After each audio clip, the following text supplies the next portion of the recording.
Behind Dutch Headlines, the who, why, and how of politics and media. Hey, it's me, Greg Shapiro, the American Netherlander. Here's what you need to know to join the Dutch conversation. Hope you don't mind, I'm rocking the no-tie look again this week. And let's take a look at the Dutch news top 3. The Dutch foreign minister visits protesters in Ukraine. The Russians plan to boycott Dutch dairy products. And the Dutch big cities want to remove mopeds from the bike lanes.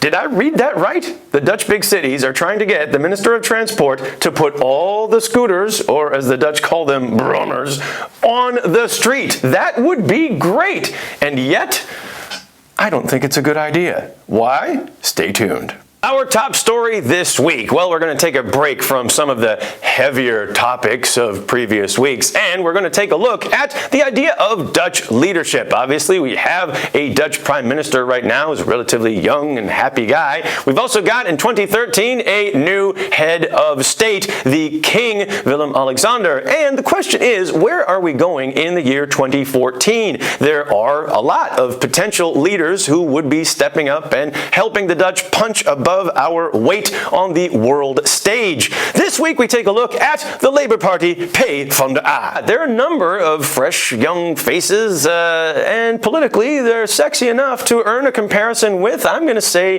the Rat Pack from the 60s. I mean, these were guys, mostly singers. You got Sinatra, Dean Martin, Sammy Davis Jr., but they were, known for their lifestyle, their camaraderie, their chemistry off stage. Can that be seen with these guys? I'm not sure, but how would today's PVDA line up with the Rat Pack?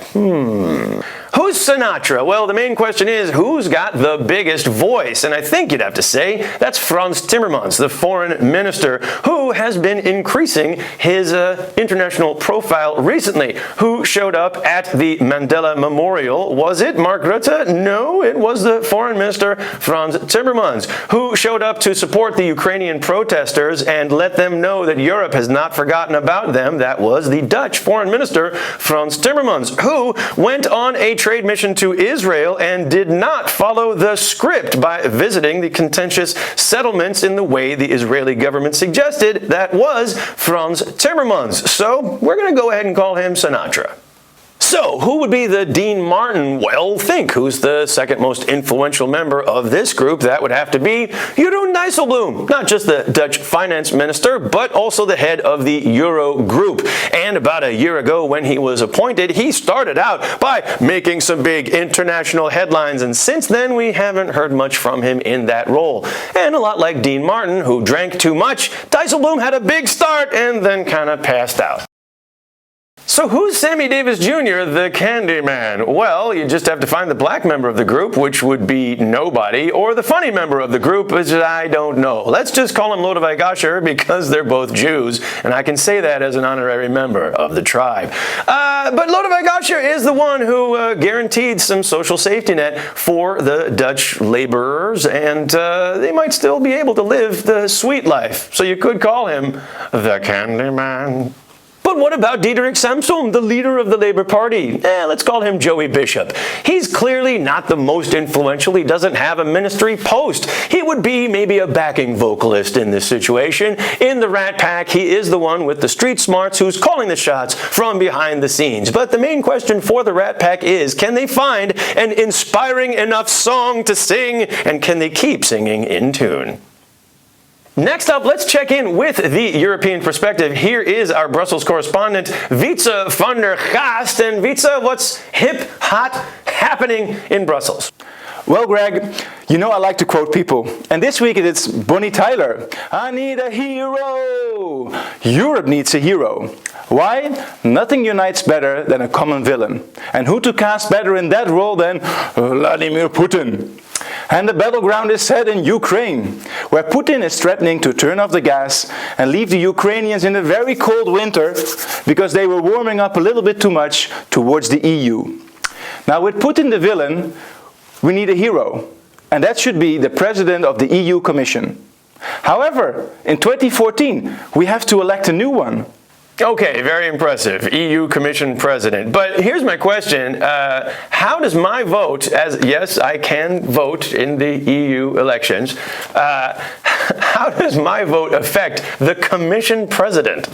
Whoa, Greg, you're voting too. Cool. Let me try to keep it simple. Europe in a way has three presidents. The president of the parliament, the president of the council, and the president of the commission. And only the last one is actually wearing the executive pants. Now in 2014, the European heads of state will nominate their ideal candidate for the presidency of the Commission. And then the newly elected Parliament will either appoint or veto this candidate. In a way, you can compare it to the Supreme Court nominations in the US. Okay, I think I've got the election thing so far, but with Putin the villain, who's the man? Who the man to stand up to Putin? Here's a few names to watch. The Socialist Alliance is nominating Martin Schulz, current president of the parliament. The Christian Democrat Alliance is nominating the current Polish Prime Minister, Mr. Tusk. Well, he does know the area. And the Liberal Alliance is making up their mind. They're choosing between Guy Verhofstadt, very motivated but maybe not so much muscle, or the current head of NATO, Mr. Rasmussen. Who the best man to stand up to Putin, I'll leave it up to you to decide. Just don't tell me there's nothing to vote for in 2014.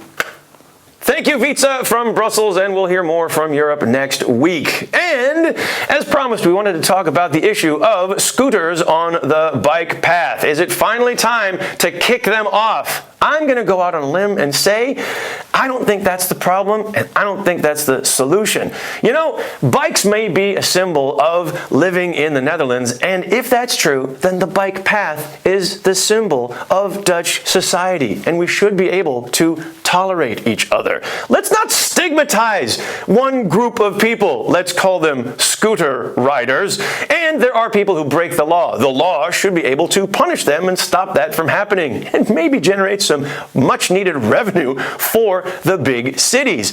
I think if you really want to crack down on one issue, let's talk about pollution. Keep those scooters electric and put a bell on them. Problem solved. That's it for this week. If you like what you've seen, then don't forget to like our Facebook page and subscribe to our YouTube channel, and you can even check into the live event. In the Bali in Amsterdam, 27th and 28th of December, I'll be hosting an event called The Big Orange Year. We'll be talking about the Dutch identity in 2013 and moving forward into 2014 with the help of Dutch politicians, prominent expat journalists, and even comedians such as Pep Rosenfeld here. So, thank you to our sponsors and to our partners, and until next week, thank you very Dutch. Behind Dutch Headlines.